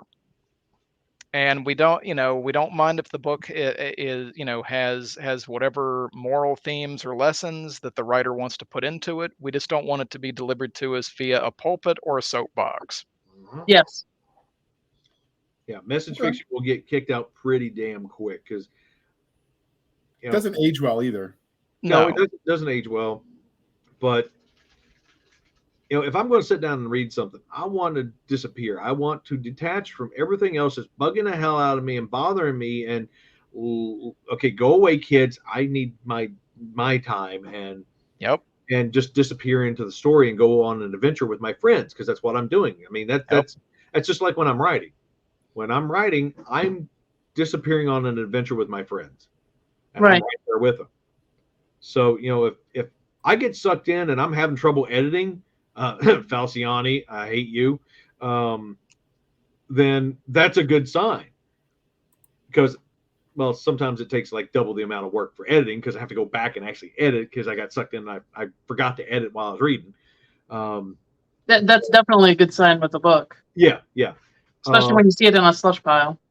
And, we want something that's already publishable with a little tweaking because at the end of the day, our time is valuable. I have stuff that I'm writing. They have stuff that they're writing. Where is it? Wait, down here and over there. So, we're not going to handhold any more than we have to. There's the few exceptions that we have in the past. That's going to be far and few between. Unless they want to take them to want to take on special project. No, wait. No, down there and over there. There we go. Unless there we go. Special project. My days of hand holding are very, very limited. Yep. Unless it's a very brand new author that's trying to figure out their way, like some of these interns. I've given them the option. You want to learn how to do this? I will help you to figure it out because it took me so freaking long to find out how to go about the business and the craft of writing that I have no problem with helping somebody to learn. And they just got to be willing to take the step and learn. Get past that ego step pretty quick because that's the one big hindrance that everybody has. Like, no, my stuff's good. No, it's not. Trust me. Yeah, you need blood. It's okay. We can kill your darlings and that can go away and that can go away. It's like, don't do that. Sorry, darling. This is how it's going to be.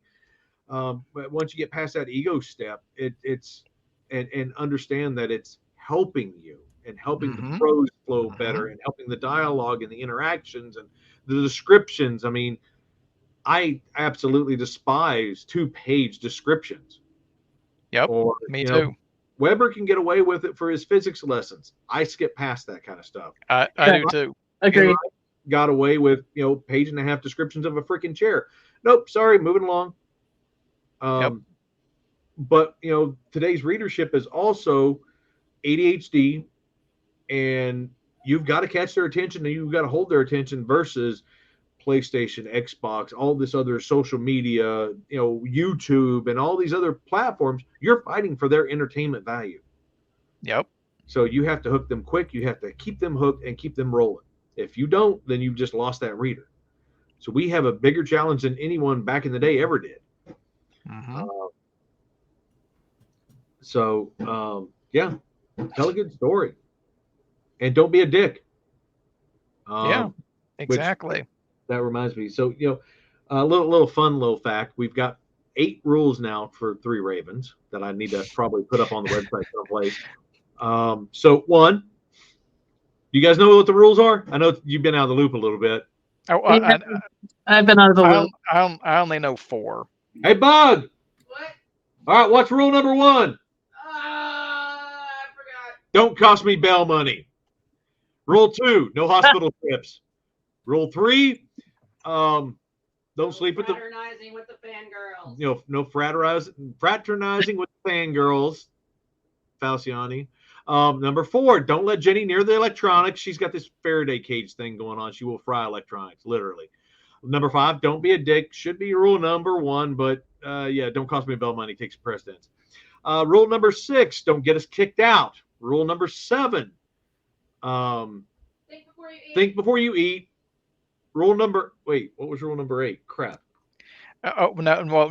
Hold on. What's the story behind that rule? Yeah, what's the story? You eat. Think before you eat. What's that about? Oh, okay. So Jenny Wren has this allergy to coconut, and they had a moose or something like that up in the consuite of LibertyCon, and she took a little bit, rubbed it on her hand to see if it got a reaction, and then she licked her finger. It's like, really? And then she went into allergic reactions. Like, come on. I forgot what number 8 was now. Did we have number 8? Yeah, we had an 8, I thought. No. Number 8 is don't forget the other 7. Hey, there we go. Refer back to the other 7 rules. But I need to actually put them on the website someplace just because. But that's the kind of fun stuff. And Jenny Wren actually kind of coined the term at one of the. Oh no, it was when we were coming back from Fantasy in 20. We bring along the 3 Ravens experience, and that's just part of it. It's fun. Well, it's just like you go to the About page, and I threw up the Raven Central support crew. So I got all the critters up there, all the dogs and the cats and the chickens and stuff like that, just cause. Why not? Oh yeah, exactly. They're part of it. You lost me at fraternizing. Oh, poor JR. I'm sorry. I know. Are you feeling unloved? I am. I was going to try to fraternize with you, but you're like, no, you can't do that. So. Oh, I might make a special case for you, baby. All right. So that's what you can look for if someone's interested in publishing you.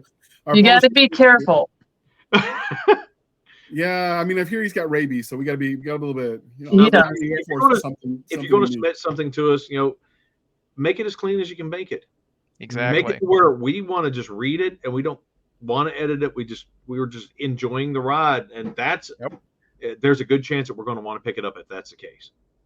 Yep. Well, so like when I'm going through the slush pile, like earlier I talked about how I don't have a whole lot of time to read. I listen. So when I'm going through the slush pile, I have an AI program called Natural Reader that I signed up for whatever the ultimate package annual subscription is that gives you all of the really premium voices that you can still tell it's AI. You listen to it long enough, but it's good enough that you're focused on what they're saying, not how they're saying it. The different AI voices. So I'll run the submissions through that, and I'll listen while I work. And if a chapter or 2 goes by and I've forgotten that I'm listening to a submission, and I feel like I'm listening to an Audible publication, you've got me hooked.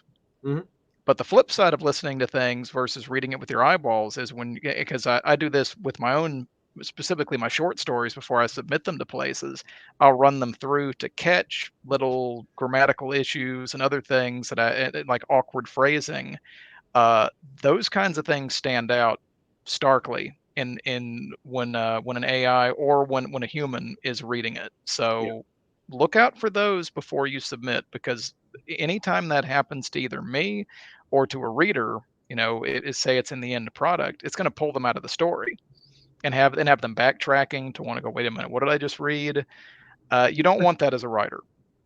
You want to draw, like Hillbilly said, you want to draw your reader into a world of your own making, and you want them to not want to leave it. Okay, so Great. that's what the, for people that want to submit, for those who are listening to our show, because a lot of our audience are just listeners of audiobooks, readers of content. For those that are on the consuming side, what can they expect when they see the Three Ravens logo on the spine of a novel? Well, you're definitely going to get an entertaining read. Mm-hmm. You're going to get varying degrees of silliness depending on which one of us is doing the writing and or the editing on it. There. But ultimately, you're going to be pulled along for just a fun romp through a fantasy world, through a sci-fi world with cool and engaging characters that you're going to want to have.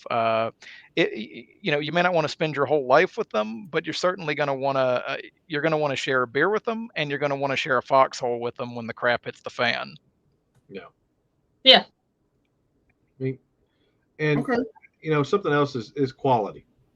Mm-hmm. From the very first book, Flux Runners, I started setting a standard operating procedure into place. My old editor here, Ann Melton Ford, me and her had sat down and went through a bunch of different books, and she showed me all this stuff. And she used to edit for like the Chattanooga Times and stuff like that. And she pointed out a lot of things that I took to heart, like, making sure and doing a drop cap, starting every chapter or every new short story on the right-hand side. Even if that means you have one blank page, you're holding to a standard.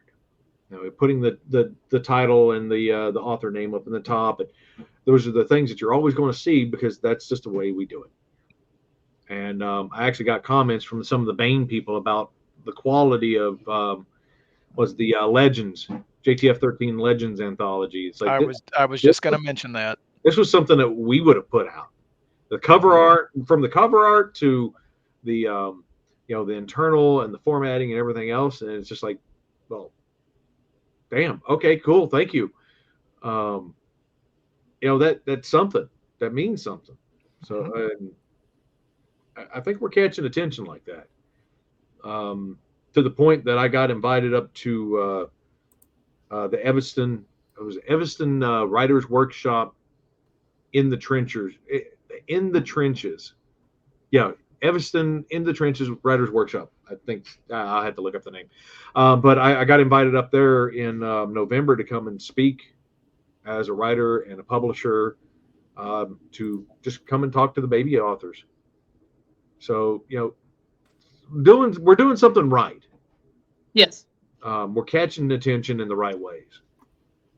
Now, if we can just get more people to buy books and leave reviews, that'd be even better. Oh, amen to that. That is something to hammer a little bit, is on the review end of it. Every review that even if it only takes just a minute or two of your time, every review is such a huge boost. Not only to the writer himself, if he's actually going to be looking at it, but just for the algorithm. For the Amazon algorithm, for the Goodreads algorithm, every review, positive, negative, we prefer positive, obviously, but just be honest in your review. Every bit of it helps, because it shows those algorithms that there's interest in these books. There's engagement happening with these books. There's eyeballs on it, and it'll help put more eyeballs on it. Right. Okay. So that's one of the things that, since you mentioned reviews, we'll wrap it up there, is to remember, dear listener, please be kind and speak your mind on the reviewing platforms. Your reviews help the right readers find the right books. So it really matters if you can't review it on Amazon, Barnes & Noble, BookBub, or any other places where you find the books. You can start your own website. We'd really love you forever and ever and ever if you did that and review and share your thoughts. And fun part is, if you start a book review website, you'll get people throwing free content at you just so you'll review their stuff. That does mean you have to learn to be a little bit of a jerk, because sometimes you have to say no. Either it's not a fit because that's not what you read, or it's not a fit because holy Jesus, please use an editor.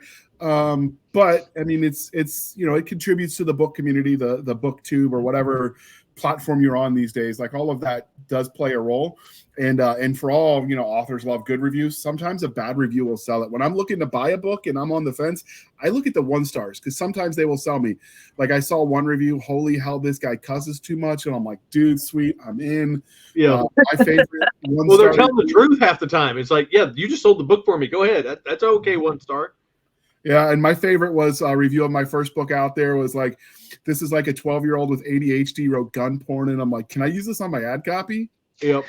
Oh, I had one of those like that on Flex Runners. It's like a 1 or 2 stars, like a bunch of college kid mechanics are running a ship and nobody's running the show. It's like, yeah, that's pretty much it. Yeah.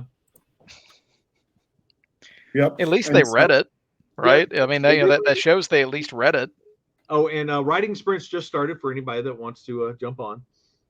Well, and for readers, please join us on the Discord server because you want to talk to the 3 of us, you want to talk to some of our writers. If you want to talk to other writers that we don't publish, they're just on there because they're part of the community. Mm-hmm. We would welcome you. We'd love to have you there because we love that input that goes from the reader to the writer to the editor to the publisher. There's just a lot of fun interplay there. Yeah, and the cool thing about the Discord is the way you set it up is you have special tags for people that are authors that unlock like the author-centric stuff that would bore you if you're not. But for the readers, you can look at their sub-channels for every one of the franchises, or no, IPs, I guess, technically, that they're writing in. So if you're a super fan of Car Wars or the JTF or whatever, you can go and nerd out on that topic. So like right now, like I said, we're recording that at the beginning of August, and this will air at the end of August. But like right now, everyone's sharing their first car in the Car Wars and talking about how they'd convert it to fit, with what guns they'd put on there. Like it's kind of that kind of nerdy fun that, let's face it, all of us do on our own time anyway, which is why we're making the shift that we are to the podcast is basically those nerdy conversations we all have when no one's looking. We're just going to start recording them. Yeah. So hopefully people will look now, but like that's the kind of thing you can expect from their Discord, which is a lot of fun. And for people that notice that I'm known for all of my memes, this is one of the places I go to steal memes. I mean, borrow, redistribute the memes from. It comes from that. You've been adding to the memes too, so that's all good. I do, and sometimes you reach out and slap me on the hand and say, "No, JR, bad. We don't share that kind of meme." Because some of my army buddies have, let's just say, less PG-13 on the memery. Depending on if you're writing in one of these shared universes that we're publishing, there's other channels in there for those specific. So that if you're writing in Car Wars, you're writing in Bent, you're writing in Starflight, well, there's authors chat for that universe so that it's outside of the normal channels and we can actually talk shop and share information and, hey, what about this in the world and what about that? And, it makes it easier for us to coordinate what's going on in universe. Yeah.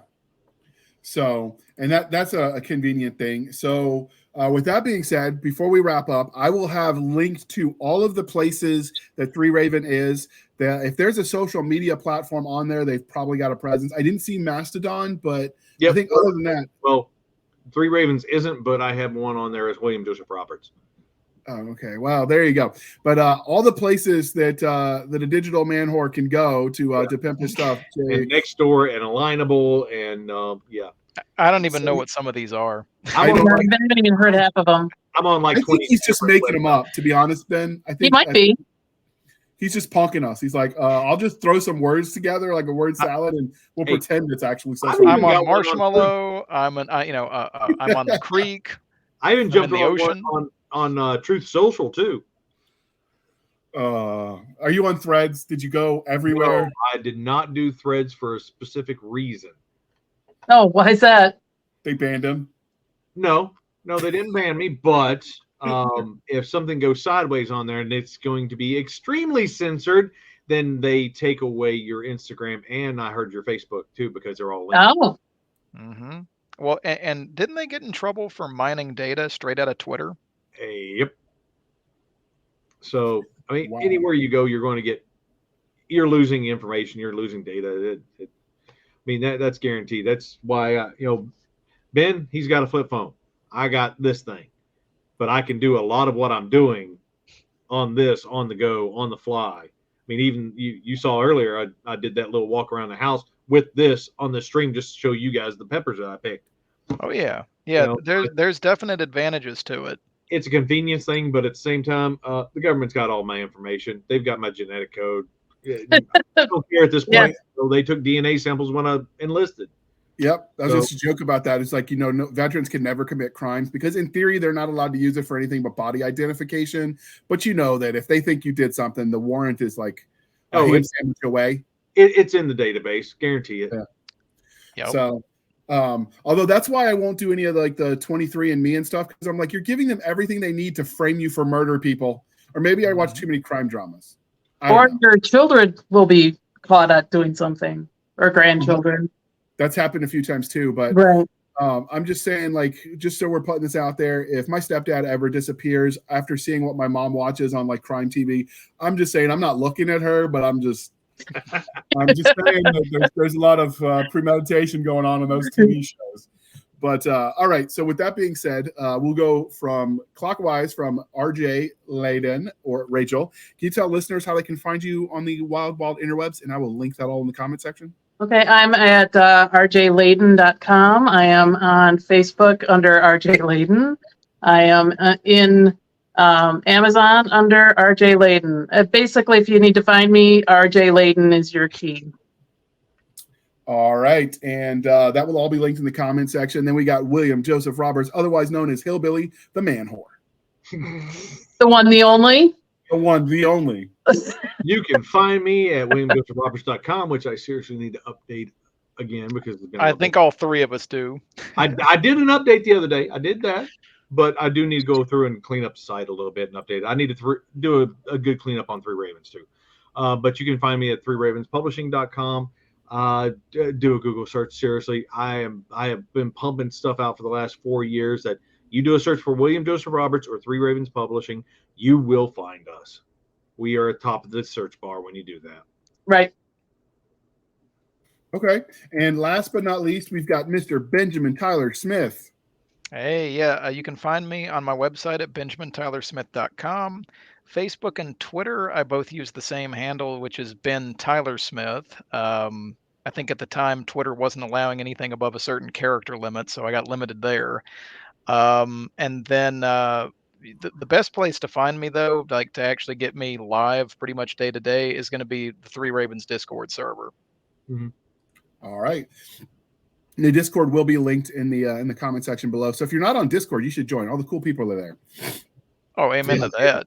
And again, it's very, very active. And if you've got questions, I mean, whether you're researching something, you just want to bounce ideas with somebody, there's a section where you can request, hey, does anybody have time to read something for me? You can, but it's a good community. Try to give back as much as you're taking, but still, it's a great community to come in, ask questions, bounce ideas with, and just good bunch of people to hang with. All right. Amen to that. And you can find us, dear listener, on our link tree, which is linktr.ee/Blasters and Blades podcast. Again, linktree/Blasters and Blades podcast, where we link all of the things to include our Rumble and BitChute channel, which YouTube would get really, really mad at us if we linked on their site. We have a Twitter at twitter.com/SF_fantasy_show. Again, Sierra Foxtrot _fantasy_show. We have an email at blastersandbladespodcast@gmail.com. Again, blastersandbladespodcast@gmail.com. We promise we answer those. We have a Facebook group where all the shenanigans happen over at facebook.com/groups/Blasters and Blades podcast. Again, /groups/Blasters and Blades podcast. We have a Facebook page, which we are working on, but you can still search for it. And finally, we have a website over at anchor.fm/Blasters Blades. Again, anchor.fm/Blasters-and-Blades, where for as little as 99 cents a month, you can help keep the lights on. Or you can support the show more directly over at buymeacoffee.com/author J.R. Handley. Again, buymeacoffee.com/author J.R. Handley. Be sure to put in the comment section that it is for the podcast. And I promise I will keep my co-hosts, Cisca and Nick Garber, duly caffeinated. They will drink until they can see, sound, and hear color. That is the goal. Me, caffeine, me. I need coffee. Coffee is always good. Coffee is proof. Hold on. Before I read the exit spiel, when you were in the Air Force, did you ever get to taste the green bean coffee? The coffee shop AFIS had? Oh God, yeah. Okay, yeah. That was some. I don't know if it's because we almost died that day, when we were in Iraq, because that was mostly every day, or if the coffee was really that good. But I have very fond memories of them. Dude, we were taking the coffee packets from the MREs and dipping them. So I mean, the Folgers dip that kept you awake. Yeah, oh God, yeah. It was a quick boom. Here we go. Hey, we got some shit to get done. Yeah, let's do it. I mean, It sends the caffeine right into your bloodstream, which is why people put the dip in their gums. It's because it absorbs straight into the blood. Yep. But we were living on caffeine and nicotine, man. We were working 12 to 16-hour days. Hate and discontent kept us going. Yep. Exactly. Oh, dear God. It's a surprise we're alive. Yeah, that's one of the things I said this in my newsletter before, because for my newsletter, I try to stand out a little bit by including, what's going on with me and pimping whatever book of the day I'm reading and writing. I'll also tell like an army story at the end, my time in the big green weenie. And one of them was, people have always asked me what the scariest, I don't think I've ever said this on the podcast, what the scariest moment in Iraq was. And they really expect like this bombing or this gunfight or whatever. It was driving down one of the main supply roads, MSRs, in the driver's site. And we've been doing like 20-hour days. You do like 10 on, 4 off, 10 off. So for every 24 hours, you got 4 hours of sleep. And so I was asleep in the driver's seat, driving down the highway. And when I woke up, I realized my driver and my gunner were asleep too, but somehow we were driving down the highway, leading the convoy, which means it was our job to look for the bombs. Because whoever's taking point is looking for the bombs. And I tell people that and they think I'm joking, but that was the scariest moment in Iraq.